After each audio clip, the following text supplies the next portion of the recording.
मेरे नबी करीम सल्लल्लाहु ताला अलैहि वसल्लम फरमाते हैं, लोगों अल्लाह तुम्हारी सारी दुआएं कबूल करता है, लेकिन उसके 3 तरीके हैं, 3 जिहतें हैं दुआ की कबूलियत की। या तो जो तुम मांग रहे होते हो रब वही तुम्हें अता कर देता है, या वो तुम्हारे हक में बेहतर नहीं होता जो तुम मांग रहे हो। तुम बेशक बड़े बेचैन हो, बड़े तड़प रहे हो। मैं एक मिसाल दे चुका हूँ पहले कि बच्चा एड़ियाँ मार रहा।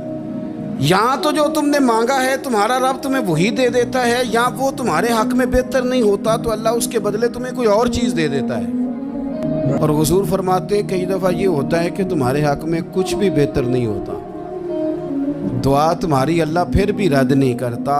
तीसरी सूरत में रब तुम्हारी दुआएं ज़ख़ीरा कर लेता है और उन दुआओं के बदले अल्लाह क़यामत में तुम्हें अजर अता फरमा देगा।